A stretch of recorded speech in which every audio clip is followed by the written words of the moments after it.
Donc, je vous dois le re-bienvenue pour cette dernière partie du cours d'introduction. Je donne la parole à Christian de Régnier pour poursuivre. Merci beaucoup, Hélène. Re-bienvenue aussi. Donc, on va continuer dans le mobilier cet après-midi pour une des dernières interventions avec Lara Tremblay qui va nous parler du mobilier métallique et du mobilier en bois. Alors, Lara, beaucoup d'entre nous, on la connaît. Elle est aujourd'hui archéologue indépendante, très loin de nous. Je ne sais pas si tu es toujours à Pékin ou si tu as changé de grande capitale. Voilà, d'où le superbe fond d'écran dont vous bénéficiez. Mais Lara a une longue expérience auprès du service archéologique du canton de Berne et on a beaucoup bénéficié de son expertise, en particulier sur les époques médiévales et modernes. Elle a beaucoup été active dans ce qui est de l'archéologie funéraire et religieuse, mais elle est une des rares archéologues de Suisse occidentale à avoir une réelle expertise sur l'étude du mobilier, du petit mobilier qu'on va trouver dans toutes ces fouilles, et c'est à elle qu'on doit une bonne partie des chapitres consacrés à ce type de production au sein du SPM 8, dont elle est d'ailleurs membre du comité directeur aussi. Donc un personnage important qui va nous parler maintenant. Je te laisse la parole, Lara. Merci. Donc, j'apparais rapidement sur les ondes pour vous saluer et vous montrer que je suis bien présente aujourd'hui depuis la Chine. Je remercie d'ailleurs Xi Jinping de rendre possible ma participation. J'ai dû par contre préenregistrer ma présentation et la transférer en Suisse pour m'assurer que les images vous soient bien visibles. Les débits Internet en Chine sont très ralentis par la censure, le blocage de Zoom, les VPN qui nous permettent de les contourner. Donc, je vais laisser Hélène vous partager son écran et vous faire jouer ma présentation PowerPoint, mais je vais réapparaître tout de suite après en direct pour les questions. D'accord, merci Lara. Bonjour à tous. Je dois dire que c'est un grand plaisir pour moi de pouvoir être avec vous aujourd'hui, plus ou moins en direct depuis la Chine. Je vais vous offrir pour ma part un rapide aperçu d'un certain nombre d'évolutions dans la culture matérielle pour la période 1350 à 1850, telles qu'elles ont été identifiées dans le chapitre 5 du SPM 8 qui porte donc sur le mobilier. La quantité des objets retrouvés pour cette période, elle est très riche et très variée. Elle a d'ailleurs nécessité le travail de toute une équipe. Vous venez d'entendre nos collègues sur la céramique, le verre et les monnaies, mais vous allez encore voir quelques noms supplémentaires apparaître par la suite sur les diapos. Je m'intéresse personnellement surtout aux objets en métal, donc plusieurs des exemples présentés aujourd'hui vont être liés à ce matériau. Je commence peut-être par quelques constats généraux qu'on peut porter sur le mobilier de la période 1350 à 1850. D'abord, les sites archéologiques fouillés, étudiés et bien datés pour les 17e, 18e et 19e siècles restent relativement peu nombreux par rapport à ceux des périodes précédentes, ce qui a pour conséquence de rendre les évolutions du mobilier plus difficiles à cerner en continuité. Il y a aussi peu de sites datés qui présentent des fourchettes temporelles courtes, par exemple sur quelques décennies, ce qui cause parfois un certain flottement dans la datation des types. L'apparition d'une nouvelle forme pour un objet ne va pas nécessairement signifier l'abandon des précédentes. On va donc avoir des phases plus ou moins longues où plusieurs formes vont cohabiter. Et finalement, le rythme d'évolution des formes peut fortement différer selon le type d'objet étudié. Il peut être lent, ce qui rend les évolutions peu perceptibles. Il peut être de vitesse intermédiaire, avec des évolutions davantage linéaires et encore assez faciles à suivre. Mais il peut aussi être rapide et dense, ce qui a pour conséquence de rendre les évolutions plus complexes à appréhender. Pour illustrer ces trois cas de figure, je vais vous donner quelques exemples plus concrets. On commence d'abord par deux cas d'évolution très lente, voire absente, dans la catégorie des outils. Si la forme d'un outil est jugée efficace, elle va pouvoir rester pratiquement la même, à quelques détails près, de la fin du Moyen Âge jusqu'à la fin de l'époque moderne. C'est notamment le cas des pelles et des vrilles, dont la forme reste essentiellement la même de 1350 à 1850.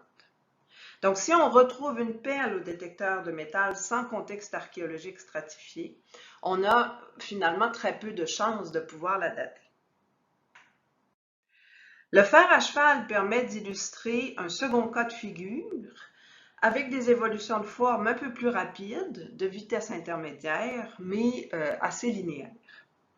On reste encore avec une bonne dose d'incertitude, par contre, sur la datation des évolutions du fer à cheval, parce qu'on manque jusqu'ici d'exemplaires bien datés. Le fer à cheval en forme de croissant de lune semble attester pratiquement du 13e au 18e siècle. La rainure dans laquelle sont percées les étampures pour fixer les clous apparaît vraisemblablement dans la seconde moitié du 14e siècle et elle va aussi persister jusqu'au 18e siècle, tandis que la forme du fer à cheval qu'on connaît encore aujourd'hui, avec des branches de largeur régulière et plus épaisses, avec 8 étampures standards pour le fixer au sabot, c'est une forme qui ne semble pas apparaître avant le 18e siècle. Dans un troisième et dernier cas de figure, on peut identifier des évolutions denses et rapides pour certains types d'objets, ce qui rend leur datation plus complexe à appréhender dans un premier temps, mais peut aussi permettre des datations plus fines par la suite. C'est le cas notamment pour tout ce qui est lié aux usages de table, qui vont beaucoup changer à l'époque moderne, et notamment en ce qui concerne le couvert. La triade couteau, cuillère, fourchette sur la table, telle qu'on la connaît encore aujourd'hui, c'est une des grandes évolutions dans les usages alimentaires de l'époque moderne. La présence simultanée de ces trois objets sur la table ne se développe pas avant les 17e et 18e siècles. À la fin du Moyen Âge, c'est encore le couteau qui domine dans les usages de table, mais sur celle des bonnes mères Colin, qui est représentée en 1643, on remarque la présence de cuillères et dans une atmosphère aristocratique un peu plus festive en 1735, celle aussi d'une fourchette. L'apparition de la fourchette, c'est quelque chose qui se fait très graduellement. Les piques à pointe unique sont déjà attestées au début du 16e siècle, mais elles vont rester cantonnées aux milieux les plus aisés. C'est vraisemblablement aussi dans les milieux les plus aisés que la fourchette à deux dents va faire son apparition au 17e siècle. Au 18e siècle, l'usage de la fourchette va progressivement se répandre dans toutes les couches de la société. Et sur le site de la verrerie du pâturage de l'Anvers, dans le Jura bernois, on observe notamment la présence simultanée de fourchettes à 2, 3 ou 4 dents entre 1699 et 1714. C'est seulement au 19e siècle que la fourchette à 4 dents, telle qu'on la connaît aujourd'hui, avec un fourchon non pas plat mais cambré, qui permet de piquer les aliments mais aussi d'y déposer la nourriture pour la porter à la bouche, va devenir la norme. Les couteaux de table restent l'un des types d'objets dont les évolutions sont les plus rapides et denses. On observe la présence de deux types d'assemblage du manche à la fin du Moyen Âge et à l'époque moderne, soit grâce à une queue ou soie qui est insérée dans le manche, soit par une plate semelle sur laquelle on va venir fixer des côtes en bois ou en os avec des petits clous ou rivets en métal. L'évolution de la forme de la lame et du manche des couteaux, elle n'est pas linéaire et ça reste une affaire assez complexe. Encore ici, on dispose d'assez peu d'ensembles qui sont bien datés, mais on remarque la coexistence de couteaux de plusieurs types différents à une même époque. Certaines caractéristiques vont tout de même nous permettre de proposer des datations, même hors contexte archéologique. C'est le cas notamment pour les couteaux dont le manche en bois présente un embout décoratif en métal rapporté à leur extrémité, qui sont donc vraiment caractéristiques de la première moitié du 16e siècle. L'évolution des couteaux de poche, elle est tout aussi diversifiée. C'est un objet qui devient vraiment populaire avec le 17e siècle, mais on sait qu'ils existent tout au long du Moyen Âge. On n'a simplement pas encore retrouvé d'exemplaires bien datés pour les 14e, 15e et 16e siècles en Suisse. Les formes les plus anciennes présentent une lame qui est simplement articulée autour d'un seul clou sur le manche. C'est un type simple qui continue de cohabiter avec les nouveaux systèmes de montage, même au 18e siècle. Et on va graduellement remplacer la lentille d'arrêt qu'on accusait de percer les poches et de poser des risques de blessures aux mains dans les manipulations, par un talon de lame arrondi avec une dent. Et on va ajouter un deuxième clou ici sur le montage pour bloquer la lame. C'est vraisemblablement seulement au 17e siècle qu'apparaît le ressort du couteau de poche. Il vient s'insérer dans un cran sur la lame pour le maintenir bien en place lorsqu'elle est ouverte ou fermée. L'ensemble des couteaux de poche bien datés qui ont été découverts à la verrerie du pâturage de l'Anvers montrent bien toute la diversité des formes et des manches qui peuvent coexister, donc ici entre 1699 et 1714.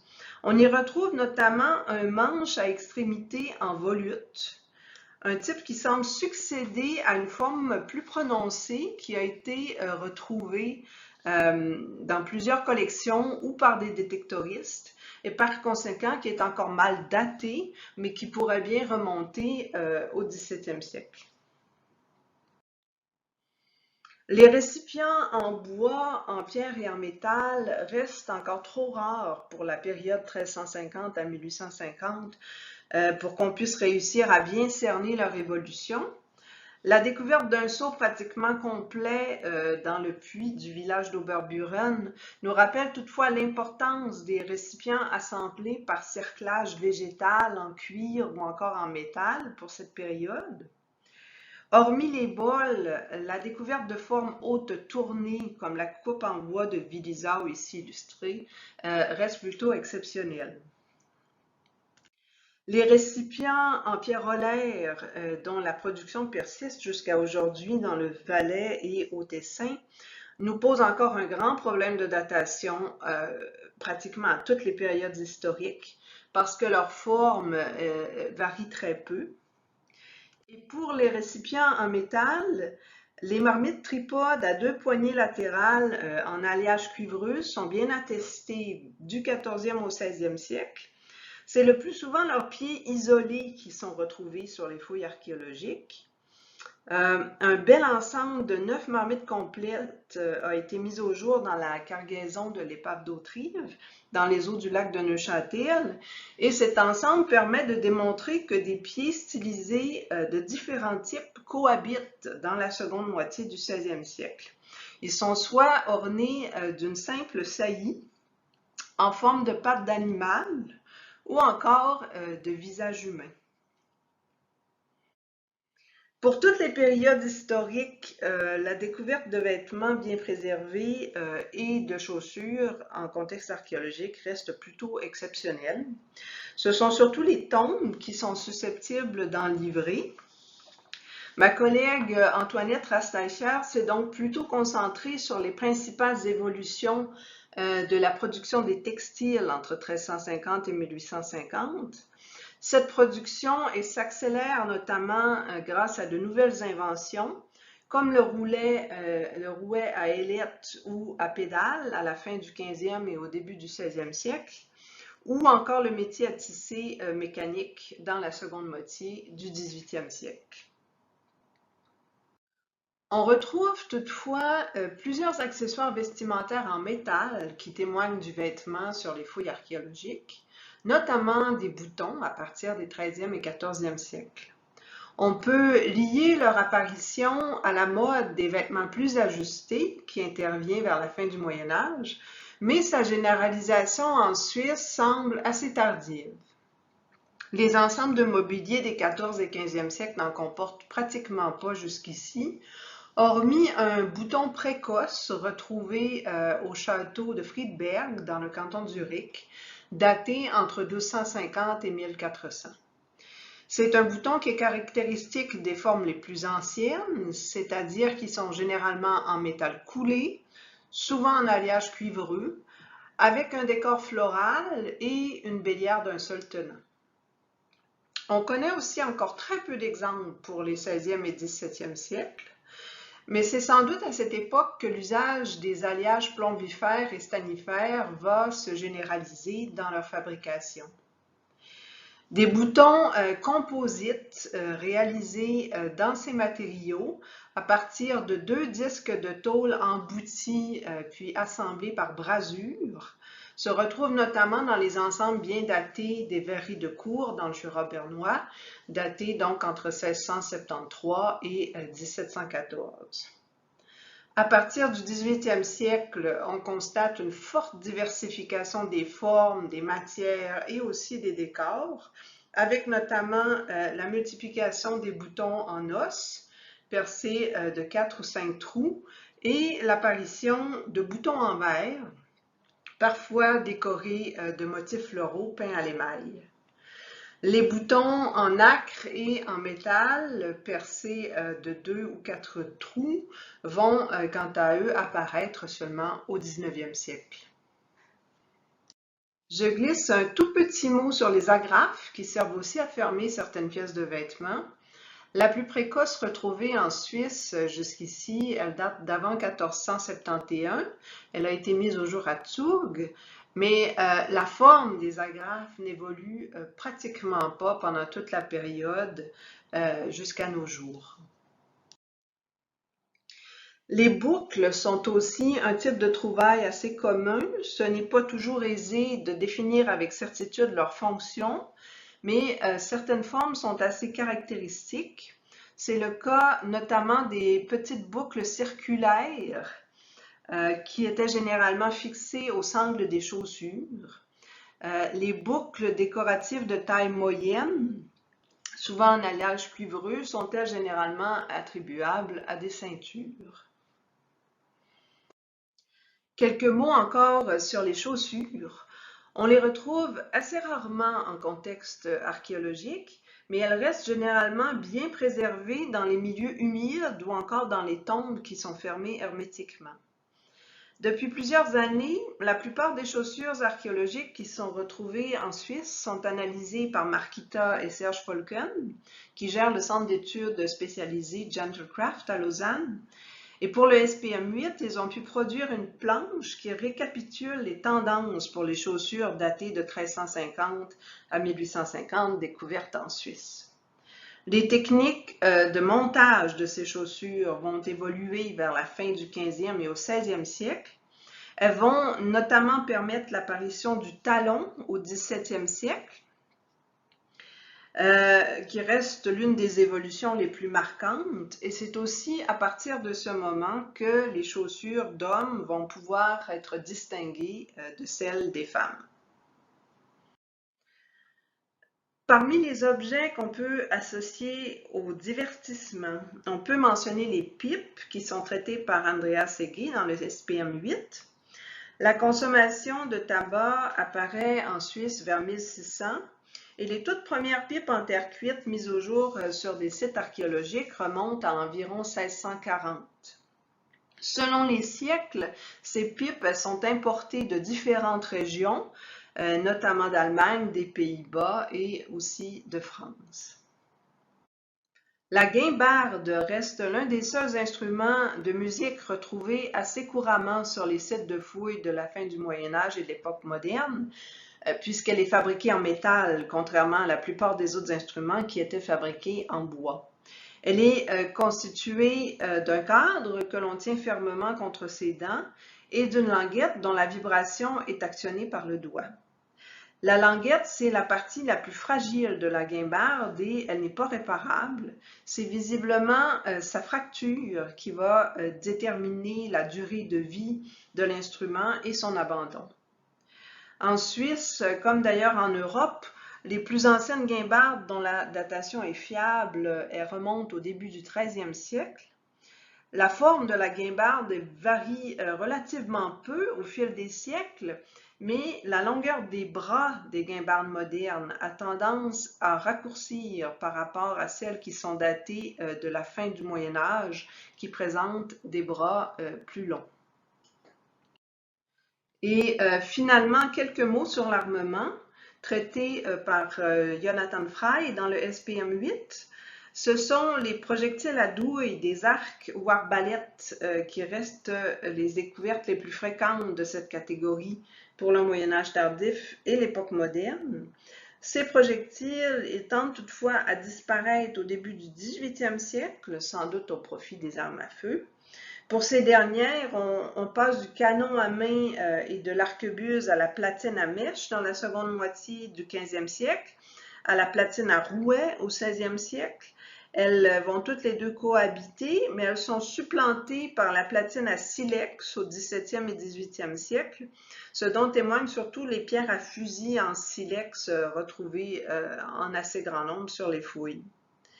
En ce qui concerne les armes de main, on remarque l'apparition d'armes plus courtes à partir du 16e siècle et on peut aussi mentionner au passage la disparition de l'armure au cours du 17e siècle.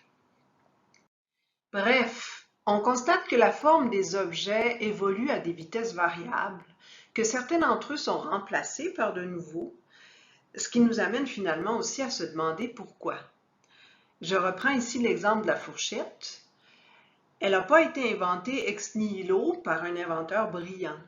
Elle s'est plutôt développée pour répondre à un besoin, lentement, par l'accumulation de petites modifications apportées à des objets déjà existants. Les premières piques permettaient de porter les aliments à la bouche, comme le couteau, mais sans risque de se couper. Les fourchettes à 2 dents ont permis de stabiliser les aliments pour mieux les découper, tandis que les fourchettes à 3 et 4 dents se sont révélées mieux adaptées au transport de certains types d'aliments vers la bouche. On sélectionne donc les artefacts les mieux adaptés à certaines tâches, on rejette ceux qui sont moins bien adaptés, ou encore on les modifie pour qu'ils accomplissent mieux leurs tâches, pour les soumettre au goût du jour, voire encore pour véhiculer parfois une idée ou un message. La fourchette ne constitue pas nécessairement un progrès par rapport à l'usage des mains ou des baguettes pour s'alimenter.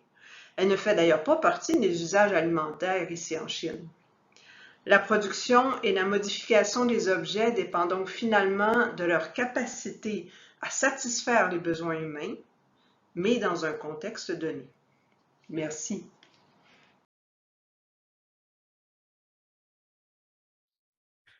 Alors, merci beaucoup, Laura. Ah, t'es de nouveau là. Oui. Alors, écoute, c'était passionnant. Tout le discours sur l'utilisation, le devenir de l'objet en fonction des besoins qu'il remplit et qu'il ne remplit plus, ça, c'est un potentiel évidemment énorme. Moi, comme simple archéologue de terrain, je retiens qu'on va un jour pouvoir dater finement un site, non pas grâce aux monnaies et à la céramique qu'on y trouve, mais peut-être grâce aux boutons et aux éléments de couteau. Et j'espère vivement ça. D'ailleurs, je t'ai envoyé une étudiante pour travailler là-dessus, je crois. Donc voilà, merci, merci beaucoup. La première, la question officielle sera la question d'Anne-Francine Auberson, que je laisse communiquer. En fait, moi, ce qui m'intéresserait de savoir, c'est si, parce que Lara, tu as essentiellement parlé de l'évolution des formes dans les outils, dans les outils et ustensiles en métal, mais est-ce qu'on peut constater une évolution dans les alliages utilisés, l'amélioration de la résistance des outils et des ustensiles? Oui, je pense qu'il y a très peu d'études jusqu'à présent qui ont été menées sur la composition des métaux qui sont utilisés pour les réaliser. Visiblement, il y en a une dans les derniers siècles modernes parce qu'on va vers des aciers qui ont vraiment des qualités de résistance différentes. Après ça, pour les époques de la fin du Moyen Âge, début d'époque moderne, tout est encore à faire, je crois, dans les analyses. Okay. Et puis, les matériaux, en fait, des manches. Là, il y a quand même une variation. Mais les matériaux de base, même encore ceux qui sont utilisés, par exemple, en coutellerie aujourd'hui pour faire les manches, ça reste les mêmes. Hein? C'est des bois de différents types, de la corne et de l'os. Ça, c'est la base. Ensuite, on peut aller vers des curiosités quand on arrive au 17e, 18e siècle. Là, il y a des matières vraiment très intéressantes, le corail avec des couleurs, des textures, mais c'est des objets qu'on va retrouver dans les collections muséales ou les collections privées. Et pour l'instant, ce n'est pas le genre de choses qu'on retrouve en archéologie parce qu'effectivement, c'est des pièces très précieuses, souvent qui ont été pratiquement fabriquées sur mesure pour un aristocrate ou quelqu'un qui était très bien nanti. Merci. Alors, je n'ai pas de questions sur le chat. Moi, je rebondis sur ce que je disais. Est-ce qu'on peut espérer, dans un avenir pas trop lointain, disposer justement d'un tableau chronotypologique référentiel qui nous permette, tant au niveau des matériaux qu'au niveau de la forme et de la structure des objets, de pouvoir les attribuer très rapidement à des régions, à des époques, ou est-ce que c'est quelque chose, ça tient du rêve? Oui, ce serait un beau rêve à réaliser. Je pense que c'est peut-être possible pour certains types d'objets parce que, bon, comme j'ai montré dans les différentes vitesses d'évolution, il y a vraiment des objets qui sont conçus pour une fonction précise et qui n'ont pas vraiment de rôle de représentation. Et qui ne sont pas soumis au mode ou qui ne vont pas évoluer rapidement. Donc, je pense que pour ceux-là, il faut espérer avoir des meilleures datations, mais je pense qu'on va rester avec des fourchettes où ils sont utilisés dans une même forme pour une longue période. Après, pour tout ce qui est soumis au mode, alors là, c'est tout ce qui concerne justement le vêtement, les objets personnels de type coutellerie. C'est des objets qui ont une fonction aussi représentative parce que les gens les voient. Donc, il faut qu'on fasse bonne impression. Ça véhicule un message supplémentaire que la simple fonction de fermer un vêtement. Là, je pense qu'il y a encore beaucoup de choses à faire pour arriver à des chronologies qui sont vraiment fines avec des typologies, mais c'est le problème de publication qui pose encore une limite d'étude de ce qui a déjà été trouvé. Je pense qu'il y a énormément d'objets métalliques qui dorment encore sur les tablettes dans la plupart des services d'archéologie cantonaux, et pas juste en Suisse romande. Hein, je pense qu'il y en a encore beaucoup en Suisse alémanique aussi.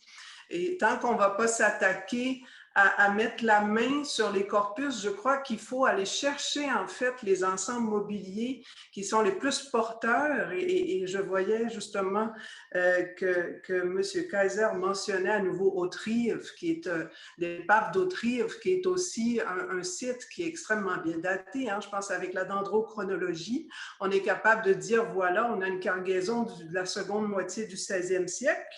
Alors ça, c'est très porteur quand on réussit à mettre la main sur ce type de site, un peu comme le pâturage de l'Anvers qui est daté sur une quinzaine d'années. Donc oui, je pense que là, on aurait vraiment des chances d'arriver à des datations qui peuvent nous aider après quand on fouille. Parce que pour l'instant, c'est plutôt l'inverse. Hein? On date les objets métalliques beaucoup en relation avec ce qu'on a déjà trouvé. Alors, je pense que oui, on pourrait peut-être renverser à un moment donné le pendule pour être capable de dater des couches archéologiques vraiment à partir du mobilier métallique. J'ai l'impression qu'on a répété plusieurs fois la même chose cet après-midi. Il y a un gros travail à faire sur nos fonds de dépôt. Mais c'est plutôt réjouissant. Hein. Ça veut dire qu'après nous, il y aura encore du travail. Merci beaucoup, Lara. Je ne sais pas s'il y a encore quelqu'un. Ah, attendez, j'ai quelque chose. Voilà, on parle voilà, ben, tout le monde au dessin aussi, on répète que c'est le problème un petit peu serait partout. d'une richesse incroyable, j'en suis sûre aussi. Puis c'est ça, c'est qu'il y a beaucoup d'ensembles qui sont publiés de manière limitée. On essaie de publier les plus belles pièces. Alors ça aide pas beaucoup. Je pense que ce qui aide vraiment, c'est de réussir à publier les ensembles bien datés et de les publier au complet. Ce serait un rêve. Moi, je crois que le message a été reçu. Merci beaucoup, Lara.